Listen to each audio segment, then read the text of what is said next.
Hello, everyone, and welcome back to another episode of Behind the Scenes with Cookeville Lifestyle. Today, we have special guest and a former cover model, Hey, Kosta Yepifantsev. let's go. Thanks for being here. Absolutely. Thanks for having me. We featured Kosta on the cover of our very first Movers and Shakers edition. I think it was our third ever edition. Mm-hmm. And I met Kosta when I went on his podcast.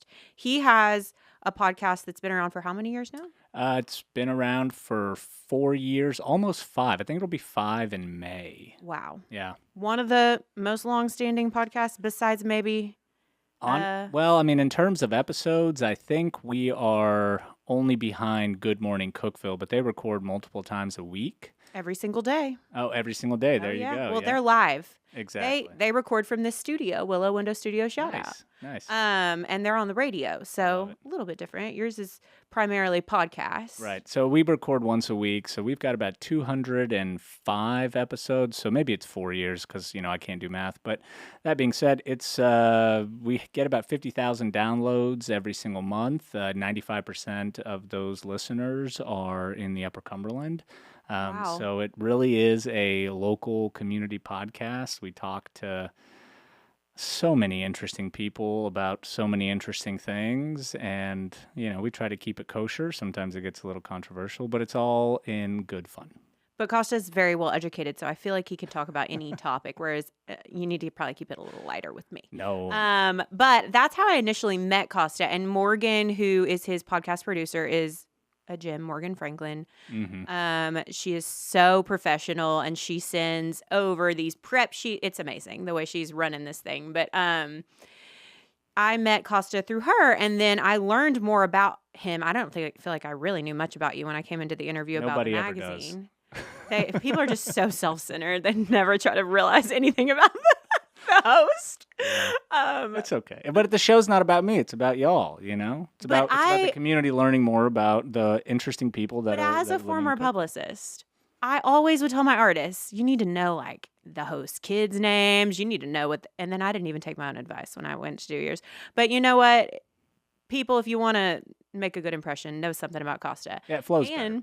Yeah. Oh, for sure. Mm-hmm. So Kosta has such an interesting story, and I learned that after our podcast. He is a Russian immigrant. I am. That's right. I'm a Russian immigrant, not part of the Communist Party, however, but definitely a Russian immigrant.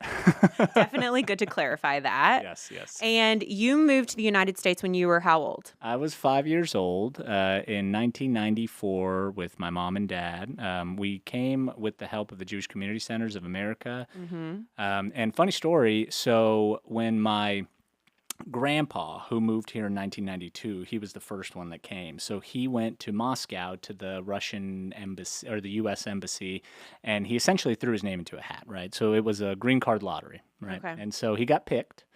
And at the time, you could pick within the United States where you could move. So there was 3 places. It was Atlanta, Georgia, and it usually is like a large concentration of Jews. Atlanta, Georgia, San Francisco, or New York. Mm-hmm. And we lived in the southwest part of Russia, so not far from the lower Ukrainian border, kind of like where Crimea is in the Black Sea. And probably 500 miles south of us was the country of Georgia. And so my grandfather was like, well, that sounds familiar, so I'm going to go there. And so he picked Georgia, Atlanta. It's the demographics are a little bit different in Atlanta, Georgia than they are in the country of Georgia, but it's all good. So. Yep. And so we moved here in 94 and started chasing the American dream, as So they your say. parents, you and your grandpa. So he moved in 92, my grandma and my grandpa, and then we came in 94, myself and my parents. And I know the story, but it still shocks me every time I hear it. So, you moved here, and then your parents, didn't they both go to college in Atlanta? My mom did. So Okay. my parents both went to college in Russia. They're both chemists by trade. That's what it is. Yep. Okay, yes. And my mom accredited her degree and got a master's from Georgia State. When we moved, and my dad, he just worked 3 jobs to pay for the college and life, essentially. Okay. So yeah, he worked in a chemistry lab.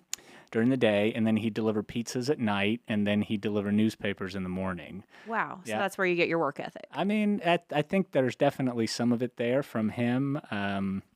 It was just, I think, in terms of work ethic and coming to the United States, there's so much opportunity. All you have to really do is just kind of apply yourself, turn that brain on.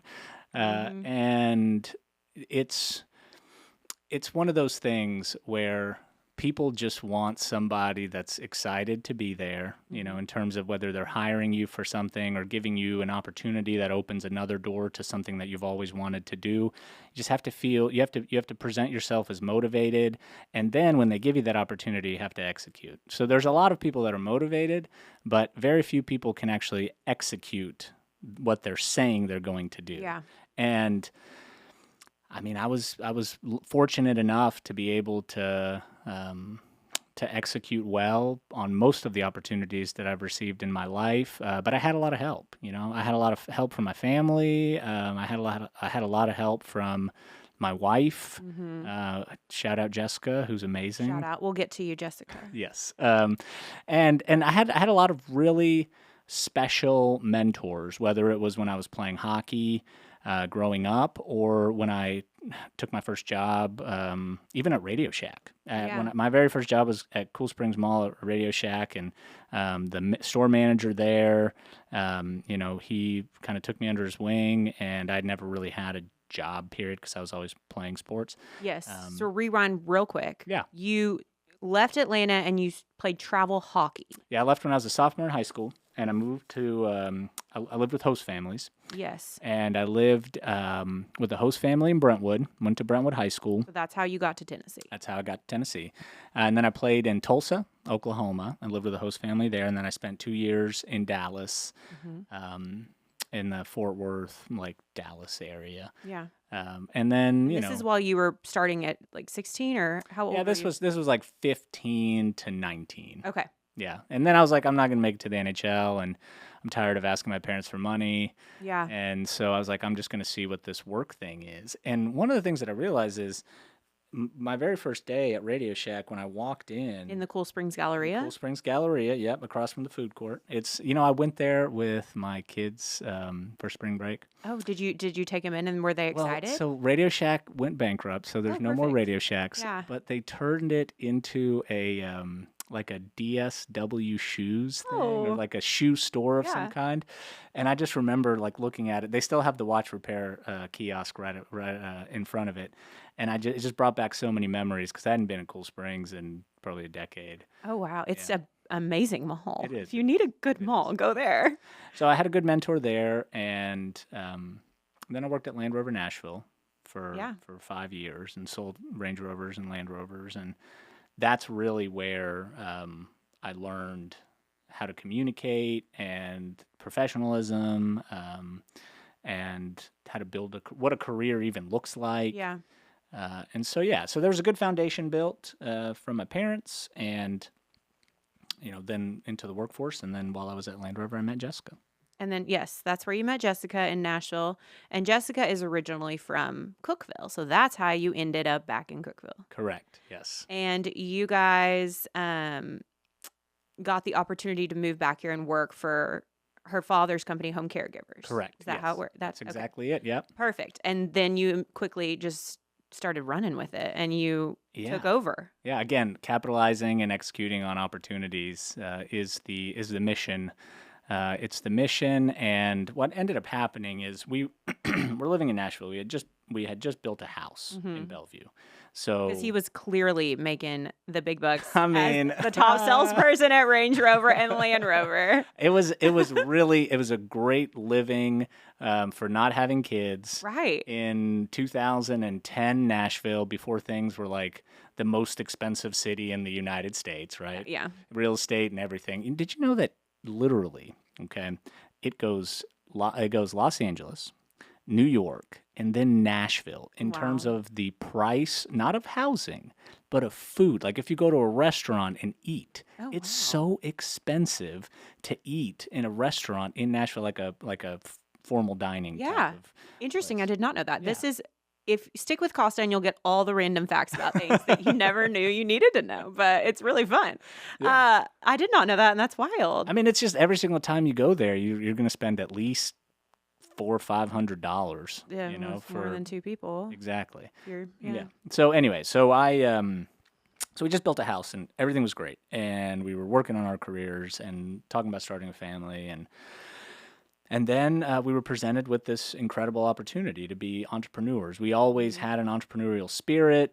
Jessica wanted to start Fido Wines, which was a wine company that was every single bottle or every single type of wine was named after a dog. Oh, I did not know this. Yeah. So she, good idea, Jessica. Let's she do it. yeah, I know, right? So she researched it and right around the time when we're like, okay, well, what are we going to do? We really need to start our own business. And I had all these ideas about like, let's do landscaping and, typical guy stuff. They're like, okay, well, what kind of company am I going to start? I'm going to start a construction company, or I'm going to start a lawn care company, or, pressure washing and window cleaning company, right? I don't doubt those would have been huge successes as well. They probably would have actually. Yeah. So we get a call. Jessica's on a walk at Edwin Warner Park, and her dad says, "Hey, I'm thinking about retiring in 2 years, and I'd like to see if you guys would be interested in working with us for those years, and then buying the business." And I mean, I was like, I really like my house. I just put down new grass seed and I just planted some trees. Like, we built this patio. It's a vibe. That is a hard. I mean, building a house is a job in and of itself, even if you're not the one building it. I know. So that is a tough pill to swallow. Yeah. And did you know anything about long-term care or anything, that business at all? No, we didn't know anything about healthcare. We honestly, I mean, we didn't know anything about business aside from when I was selling cars. The finance manager would pull me into the back office and show me what a credit report looks like, and qualifying people. I knew sales. I knew sales, and I knew how to talk to people, and I knew how to build relationships. And so, I feel like that's probably the most important thing in terms of making a business successful is customer service and networking. And it's one of the best skills to have as a person. It is knowing how to talk to people. It is. Yeah. And so, you can get into the room, you can get in front of the person, you can say all the right things, and then they say, okay, show me. Yeah. And that's the through line to the whole opportunity execution thing. Yeah. So, started working with him in 2013, and I started to learn the business. And were you still living in Nashville, or did y'all move here? No, we moved here. Yeah, we lived in a rental off Cherry Creek. Okay. And it was wild because number one, I'd always lived in cities, and then Jessica's like, "Hey, do you want to move to Cookeville?" And I'm like, "Not really." And there was nothing here then. There was no like local West Side scene. Hooligans just opened up. Oh, perfect. Yeah, literally, literally within a month of us moving here, Hooligans opened. So like, it was a change of pace. We didn't have kids, and if you don't have kids and you just moved to Cookeville, you can expect to not have any friends for at least 5 years. Oh, accurate. Yeah. Yes. Yeah. And so we didn't have any kids. We didn't have any friends. All of her friends moved away, and so and never came back. Yeah, exactly. And so we just hung out together, and it was, I'm a social butterfly, so it was kind of not always fun, but she loved it because, I mean, if it was up to Jessica, she'd just sit at home and watch movies, popcorn, hang out with the you kids. guys are opposites. You balance each other really well. Absolutely. So, yeah, we worked with them for 2 years and bought the business in 2015, and it's just to give the listeners an explanation, it's a long-term care company, and we take care of individuals that are elderly and physically disabled. And since 2018, we take care of people that are intellectually and developmentally disabled as well. Most companies like us go into people's home a few hours a day. Like, there's tons of companies that do that around here in the Upper Cumberland. But we decided that through identifying gaps in the industry, we were going to start group homes. Mm-hmm. And so we started opening up these houses. You bought the houses. Yeah, some of them. So Mm-hmm. originally, because we wanted to, first off, we didn't have a whole lot of capital because Right. when you're growing that way, growing that quickly, it's, money in, money out. So Right. you're hand to mouth essentially month after month. And so we started out rent to own. And so we told the landlords when we rented the houses, like, hey, we want the opportunity to buy this if you ever decide to sell it. And so we own 14 houses now, but at the time, we rented all of them. Oh, wow. Yeah. And so you have these homes, and we have, I think it's 30-ish, right around there, between Putnam County and Fentress County. Mm-hmm. And so that corridor that stretches through Monterey, through Clark Range, and 3 individuals live in a home, Mm-hmm. and we take care of them 24 hours a day. And what it does is it allows people that can't live in the home, in their own personal home Right. anymore, because they can't safely be there without supervision of some sorts. And a lot of people that have like dementia and Alzheimer's, things like that, like they don't necessarily need to be in a nursing home, but they just need kind of eyes on, Yeah. just to provide that supervision and companionship. And so there was a lot of people that didn't necessarily need to be in a nursing home, but they had nowhere else to go. So if you couldn't live in your own home, you had to go to a nursing home. Mm-hmm. And so we created sort of this stopgap in between, and everyone seemed to like it. And 2018, we started working with people with intellectual disabilities, and we got into construction, and so we do a lot of wheelchair ramps and walk-in showers across the state. And so And that's you've grown the business significantly since you took over. And with this idea for these group homes, I'm sure that definitely helps. It makes up 75% of our revenue now, the group home model, the residential care model. And we bought it. The business was at like $3 million. Mm-hmm. And it's going to be, if everything works out and Medicaid stays intact, it'll be at 13 million. So Kosta always has lofty goals and he always meets them. So that's why he's successful. I'm excited. But that's incredible. And also I want to rewind to when you and Jessica moved back here. You got married at the courthouse. Wayne Neighbors. Shout out Wayne Neighbors. Shout out. We love Wayne Neighbors. I know. At the courthouse, they tied the knot and then proceeded to have 4 beautiful children. Yes. And his wife picked my daughter up from school because That's right. his youngest daughter is my daughter's age. Yeah, you were busy today. But Podcast. Jessica is amazing, his wife, and she definitely was a pivotal part of the business. And of course, somebody had to take care when you had 4 kids and step away. Exactly. So Jessica, she stepped away full time from the business in 2018 when we had Julian, our third child. And honestly, even though she stepped away, she's my most important resource for guidance. Whenever I have to make a big decision, I will run a lot and think about the same thing. He does run a lot. We both do, but I run like 10-minute miles and he runs 6. No, and he 7, runs, 50 miles a week? 40. Yeah. Sidebar. 40 to 50, something like that. No biggie. Yeah. Anyway. But I try to like work through a lot of those decisions in my head, and sometimes I'll even talk through it. So if anybody's listening to this and they're like, "You're that guy that runs in the street that looks like he's talking to himself," I'm not crazy. I'm just trying to. You might appear it it out. though. I probably do. Yeah. You did say that you stop every mile and do push-ups. Yes. So if you see a random guy in the middle of town on the side of the road doing push-ups, he's okay. He's not like dying. Right. That's Kosta. Yeah. But no, it is nice that your partner understands so much of what you're dealing with work. I feel like that probably helps a lot, in talking out your stresses and things like that. So, and anybody that's been in healthcare can understand this, and anybody honestly that is in sales can understand this. So when you're dealing with the public, and especially if your business is based around providing service to an individual, the one thing that I've learned is people change. So like people are variables. So if you're in long-term care, you're taking care of somebody for years and years and years, and Betty in 2020 is much different than Betty in 22. Yeah. Whether it's, psychologically, whether it's physically, whether it's emotionally. I mean, so that's been, trying to create a standard of practice, just something that we can follow has been probably the biggest challenge because like what works in 2022 doesn't work in 2025.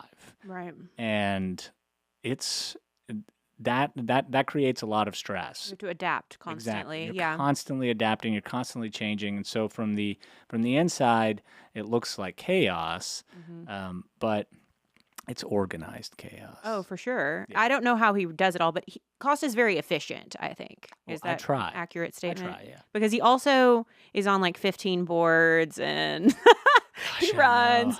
I know. He went through like Tennessee Leadership leadership Yeah. Tennessee, Yeah. where you were there all the time, right? That was a big commitment. That took 9 months, and it was a leadership group across the state.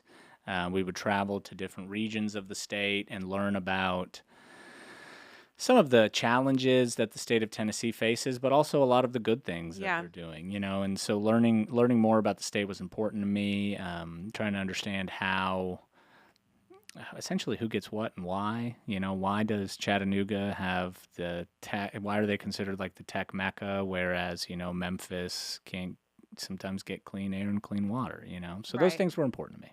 And then you did an internship with Representative Ryan Williams. I did. So that also, Jessica school, told me that if y'all could get through that, you could get through anything. Yes. At one point. Yeah. So he's in a very, to run this company, I'm sure that would take most people more than 40 hours a week, but I feel like you're very efficient. Yes. So he gets it all done, all the things. Technology helps. Yes, and you are always learning. I think that's beneficial. AI and just the different various software. If there's somebody that's listening to this that's a young entrepreneur that doesn't have the capital to invest into a large back office, and they want to just focus on running their company, there is so much tech software. So many things that artificial intelligence can do. I'll use an example. I got a report that I had to read that was 50 pages long, and I loaded into ChatGPT, and I said, summarize this and give me a one-pager. Oh. And literally, that's so smart. It summarized it all, and I had all the key facts that I needed to know, and so I was prepared for that meeting. And so, you can do all of these things. You just have to work smarter, not harder. And I think a lot of people just don't. A lot of people are scared of AI, but I want AI to just run my life for me. That'd be great. So if I can get like a clone. Right? I would kill. I would literally kill. Especially with the 4 kids too, because I don't like Jessica, they're in so many different things. And my daughter, I told her, my husband was like, let's have another kid. And I told my daughter, if we have another kid, that means I don't know who's going to get you to or I'll never see you. Sure. Somehow y'all get the 4 children to all their different activities across the city of Cookeville. Right. And that's tough. I never realized so people would tell me like, okay, when your kids get a little bit older, all you're going to be is just like a bus driver. Yeah. Right. And I didn't really understand what that meant. But now, literally, we're like logistical specialists. That's who we are as parents. Like they go to school, we take them to gymnastics, dance, wherever else, whatever other activity they may have. And then we get to spend like maybe 30 minutes with them. Yep. You know what I'm saying? And then they're back at the grind. Right. But that's good for them to be busy. I guess so, yeah. It keeps them out of trouble. Right, yes. Cool. But also, one more thing all the people want to know. Is there a future for you in local government? Well, I mean, that's an interesting question. I have been kicking the idea around, and honestly, I think the thing that I have to focus on right now is home caregivers, and I have to make sure that